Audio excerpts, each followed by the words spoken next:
Good morning, Rutherford County. It's good to be with you again today.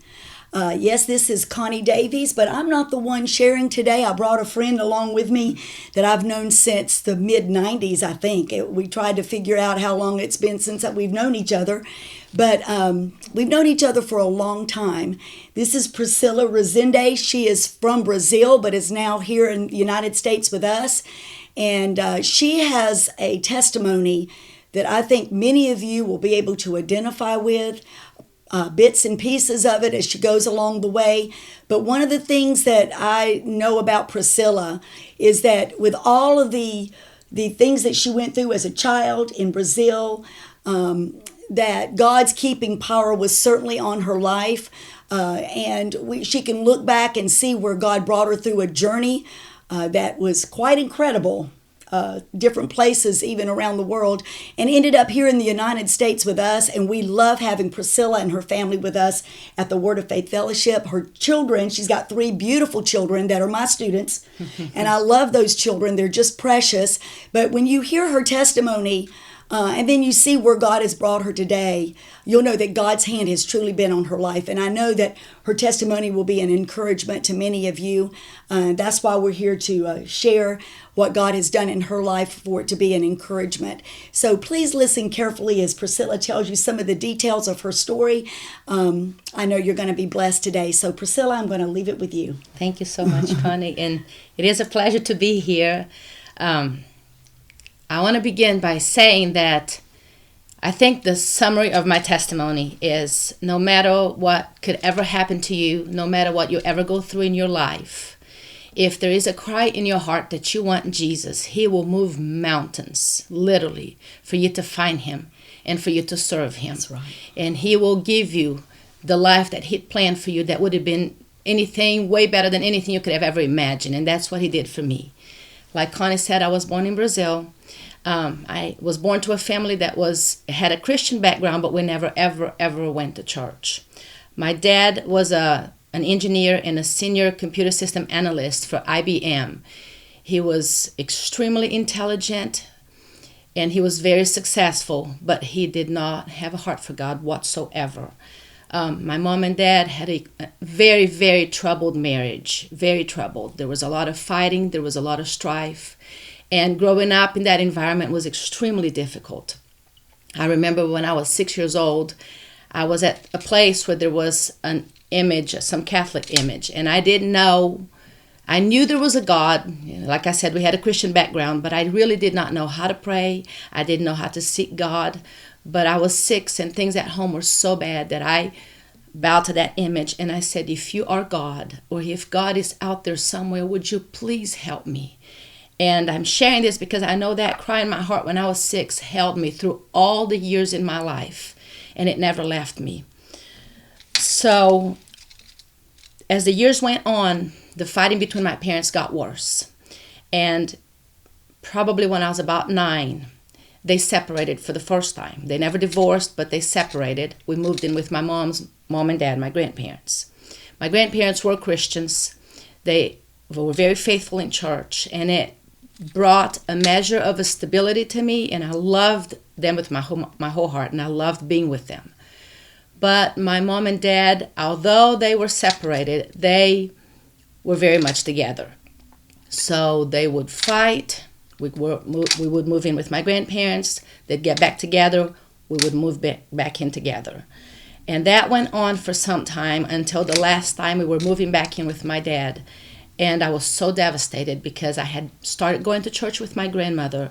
It was a Baptist church, and I was really began to get drawn to Jesus. And God began to really put a cry in my heart that I really wanted to know Him. And I knew my dad at that point, with his work, sometimes he had to get transferred to different states or countries, and he was living up north. And that meant I wasn't going to church anymore, and I was going straight back into that environment. So I cried a lot, but at 9 years old, I had no choice, so I went. And at that, sometime after we moved back in with him, they had a very, very terrible fight. My mom never told me the details of it, but I know she had to call her dad and her brother, and they flew in, they sneaked us out of the house, and took us back to Belo Horizonte, the city where we're from. After that, I kept going to church with my grandmother, and my dad would come every weekend to see us. So when he came, I would try to tell him about Jesus. I think at this point I was about 10, and I would tell him about Jesus. I loved him extremely very much, and he loved me very much too. And I knew his lifestyle was very wrong. Not that I was living much better, but I was trying, and I had a cry in my heart, and I wanted to put that into him, but he really did not want to hear at all. And the last conversation I had with him, he had come to see us and be with us over the weekend, and I started telling him about Jesus. And he looked at me in the eye and he said, "Honey, you need to understand something. My God is money." And that was the last time I talked to him. He died a few days after that. What happened was he went back to the north, and all his life he had been unfaithful to my mom. At the city where he was at, he got involved with the mayor's wife. And I believe there was more to that, but of course my mom to this day does not want to talk about it. But he somehow, there was a hitman that was hired to kill my dad. So he was at a grocery store parking lot with the woman, and the guy came to his door, shot him in the head twice, and left. She put my dad in the car, took him to the hospital, and of course he was pretty much brain dead right then, but they kept him alive on life support for 8 days. During those 8 days, I didn't understand the seriousness of it, and I really thought my dad was going to make it through it, and I really prayed for God to save his life and for him not to die, but he died. That was extremely devastating to me. I could not understand why I prayed and God didn't answer my prayer. I was extremely hurt. I had just turned 11 at this point. In spite of all the problems we had, like I said, I really, really loved my dad. I cried day and night. The funeral was extremely hard for me. And during the burial, I really lost it. I lost control of myself, and it was a horrible situation. My uncle had to carry me away while I was kicking, screaming, and crying, and it was very bad. And all of that affected me very deeply, far beyond I could imagine. So after all of this, I really had a lot of questions, and I wanted to know why my dad died. I wanted to know what happened to him. I had some names, I had some phone numbers, and I started going after it. And my mom had to set me down, and she said, "Honey, you need to understand something. The people that did this to your dad have threatened us. They know where we live. They know I have 3 children. I'm the oldest of 3, and I have 2 younger brothers." My mom said, "They have said if we try to keep this investigation going, they're coming after us next." That was enough to stop me, but not to stop the hurt that was inside of me. At that point, I lived in terrible fear that one of these days, one of these people were going to show up at my door. I was full of hatred for what happened to my dad. And I was extremely hurt that I didn't have him anymore, and there was nothing I could do about it. And I couldn't even get the answers I really wanted. So from that point on, my life got worse than I ever imagined it could ever be. I stopped going to church because of the bitterness that I understood later I had with God for not answering my prayer. I decided I would never pray again, because to me at that point there was no use in praying. God wasn't going to, if he didn't answer the most important thing for me, he wouldn't answer anything else. And our life generally just fell apart, because although all the strife and the fighting, my dad was our financial stability. He was our family structure, in spite of us not really having a family structure. But my mom was very young. He was 15 years older than her. So when he died, she was 33. She had never really had to take responsibility for a house, for children. He took us to the doctor. He bought us clothes. He bought us shoes. She never really had to do anything. And so she, with the trauma she went through herself, she fell apart. She had no stability. She couldn't provide us any stability. She couldn't really do much. She did what she could, but she really couldn't do much. He left her with a very large sum of money, and like I said, she did not know how to manage it. And through the course of a few years, she lost every bit of it. and things just got worse and worse for us. There was many days that my mom needed her time, and we didn't know where she was. And I was 11, 12, 13 with my two little brothers, and just trying to see what I could do to give them a little bit of stability, although I really didn't have any myself. And as the 3 years went by, and like I said, it was just getting worse and worse. And my grandmother was very, very concerned about me. And she always invited me to go back to church, and I didn't want to go. But 3 years later, she said, listen, there's going to be a youth camp at my church. Would you please come? And there was a certain pair of earrings I really wanted. And my mom said, if you go, I'll give them to you. I said, okay, I'll go. That was the beginning of a turning point in my life, because two very good things happened at that place. The first one is that Jesus really began to move in my heart again. He began to break that hardness. He began to show me that he was there all along. Although I didn't understand why things happen, he was there all along for me. And he wanted to help me. Even when I told him I didn't want his help, but he was there, and he was just waiting for me to say, I need you, Jesus. And the next thing is I met the person who is now my husband. And that was a tremendous blessing, because not only I gained a friend, but I gained my friend's mom. And what my mom was incapable of doing at that time, his mom became to me. And his mom is a very God-fearing woman. I love her dearly. She took me in as a daughter from the day she met me. She took care of me physically, financially, spiritually. And between her and my husband's name is Enrique. Between Enrique and his mom, I started having some kind of stability, some kind of family structure again. And things at our home were still very bad, but at least I had now somebody else to help me walk through this. So I started going back to church, and his mom and him attended my grandmother's church. But later on, his mom met some other people and started going to another church who is now affiliated with the Word of Faith Fellowship here in Spindale, North Carolina. So she started attending that church, and she really began to love going there. And she started encouraging Enrique and I to come and visit. So we would come and visit, and we really liked it. We did not leave our church. We kept going to both churches. And the more we went to her church, the more we had a desire to live godly and holy. We were very, very much in the world.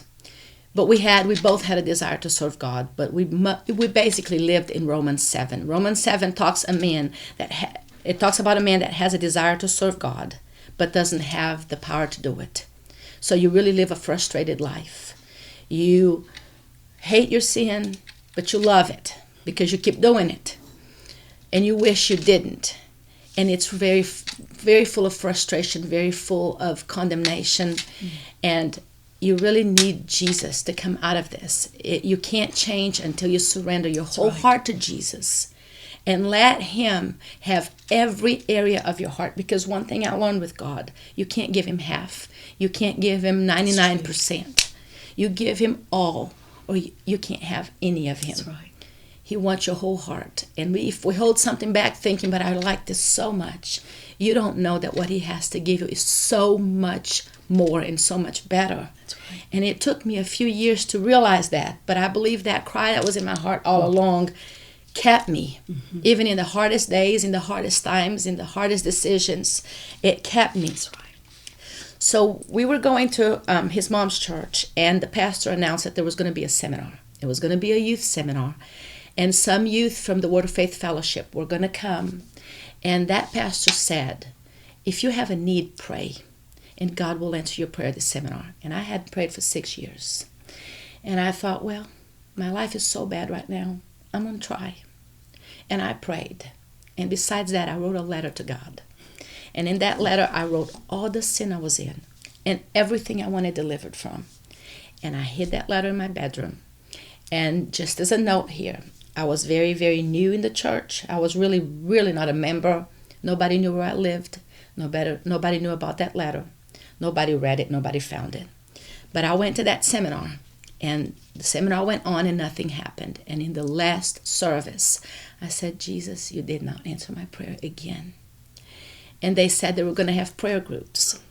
So I started praying, and Ann McDonald, a minister here from the Word of Faith, she came and started praying with me. Then her husband Douglas came. Then Carol Reynolds, that has done this program many times, she came. And they started praying with me. And I was known as the little girl that had a lot of hurt because of her dad's death. And they started praying for that. And I bowed my head and I said, Jesus, you know that's not all I need right now. There's a lot more that I need help with right now. And they stopped praying, and Carol looked at me in the eye. And she started telling me word by word, pretty much, everything I had written in that letter to Jesus. And like I said, nobody knew about that letter, and I'm very confident nobody ever found it. But God revealed it to Carol. That's right. Because God revealed it. Wanted to show me He loves me, and He wanted to help me. And I laid on Carol's lap, and I cried, and I cried, and I just wished I could have laid on her lap the rest of my life. I just felt such peace that I had never really felt before. And it was very precious. Unfortunately, they left. The seminar was over, and I had my life again. At this point, I did have a stronger cry to walk with God, and so did Ahiki. But we still had our lifestyle. That was really a double lifestyle. And so we kept on living that way, and unfortunately, our relationship did not work out. With all the baggage that I brought from my dad's death and all the instability and all, when I met Ahiki and his mom, I grabbed onto them like they were my stability. Mm-hmm. They were my world, especially him. He was my idol. He was everything I needed. He was everything I wanted, and it doesn't work that way. You can never put a man, That's right, a person, or anything in the place that God wants to take in your heart. Your life is either founded on a rock or it will fall. Mm-hmm. And because my life was not founded on the rock, it was founded on a person, on a relationship, my world collapsed again. It was almost as hard as a blow as it was when my dad died. And it took every precious minister in the church in Brazil that I was going to at the time, and the ones here that began to learn about me more and more, to pick up the pieces and to keep me together. Because when he first broke up with me, he just could not handle my I loved him, but that love became an obsession, and it was suffocating him. And he broke up with me. He wanted God. He wanted me to walk with God, and we were not making it together. And at that point, I needed my time to go to Jesus. He needed his time to go to Jesus. I really did not know if I would ever be with him again. And I became very suicidal. And there was one particular moment that I took my handful of pills and I went in the bathroom. And it was everything I could do not to do it. But that cry that was in my heart, Jesus didn't let me do it. That's right. And I called somebody in the church, and they picked me up. And they took me in for the weekend, and they took hold of me. They prayed for me. They just talked to me about those curtains are so beautiful, and let's not think about what's going on right now, and we're gonna make it. And that was my life for 3 years afterwards.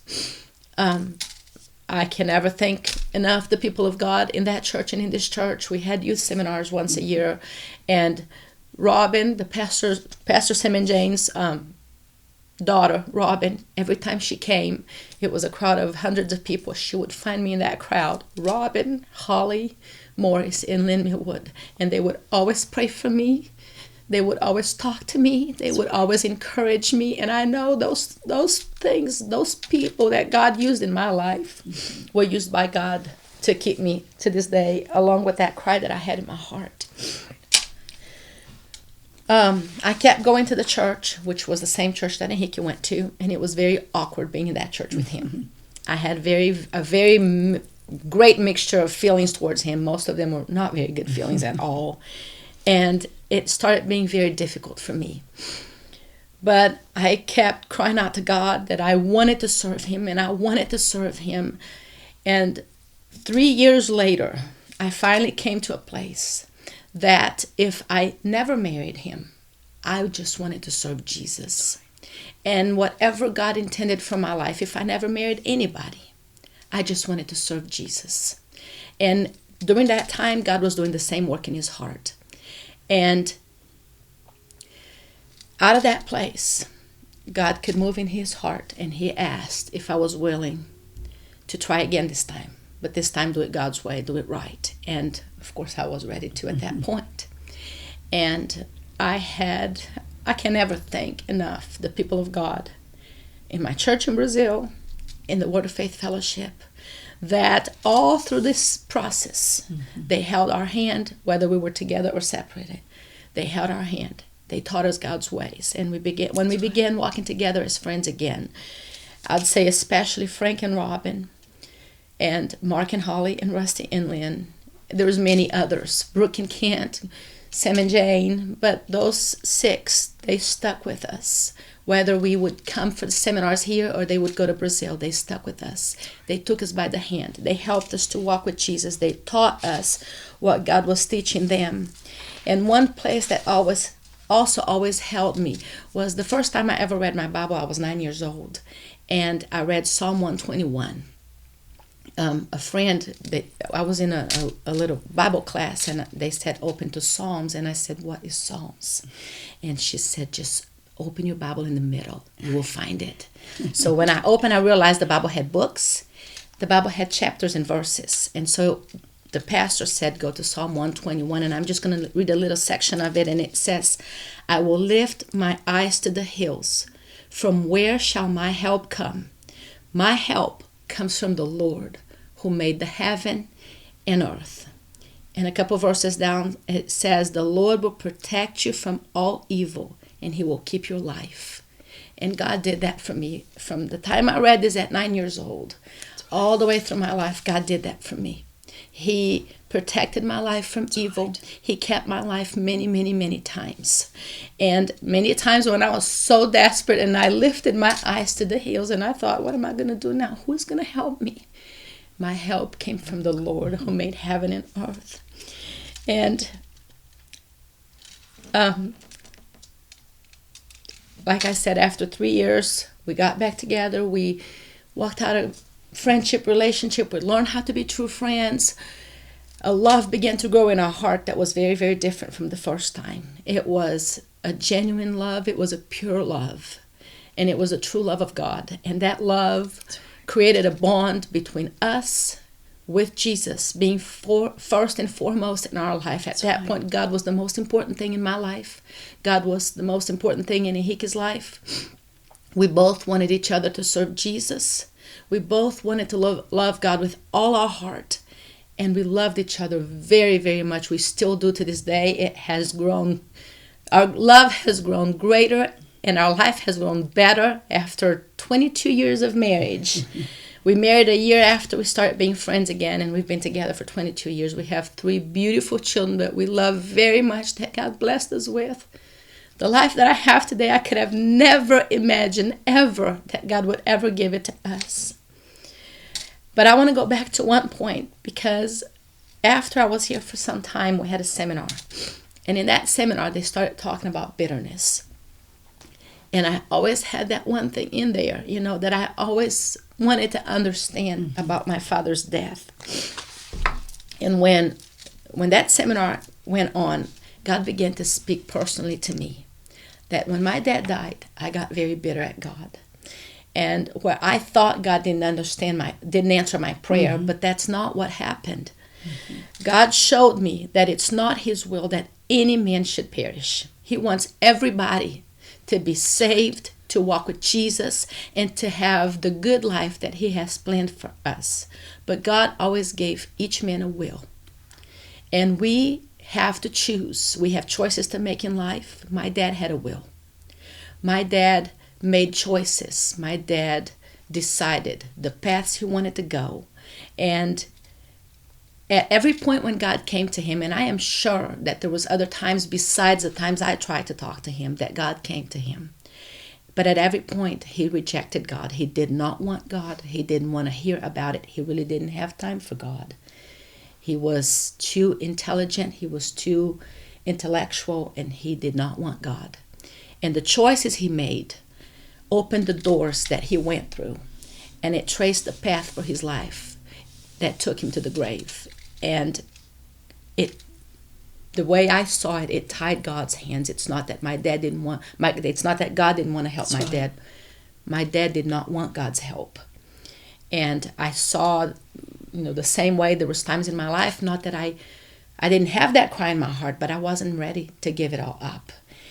And although at times it was very difficult, that cry that was in my heart, that I now believe it was not in my dad's heart, or that God would have done the same That's for right. him. But it led me to a place that I did end up making the right decisions, because I too had a will. I could have made the same choices my dad did. I could have ended up the same way my dad did, but I did not. That's right. I wanted Jesus. And I began to see that God will answer your prayer when you pray according to what his will That's right. is. And when your heart is inclined to what he wants to work in your life. But I have to give my will to Jesus. And I had to come to a place in my life that I was going to surrender all to him. That all I wanted was what he had for me. And I did. And out of that place, God was able to take care of me. He was able to bring me to where I am today. Today, we've lived here for many, many years. We are American citizens. And he has fulfilled every promise that he's ever promised me in my life. He fulfilled those promises. He brought me into the plan and his plan for my life. And I could have never asked for anything else. I love my church family, both in Brazil and here. I love every single one of the ministers, and every person that fought for me and laid down their life for me and loved me and prayed for me are still here. They still love me. They still hold up my hand. One thing that I've learned with Jesus, I've never read in the Bible that life would be very easy if you served God. Paul's life wasn't very easy, but God said he would always be there for you, no matter what you face.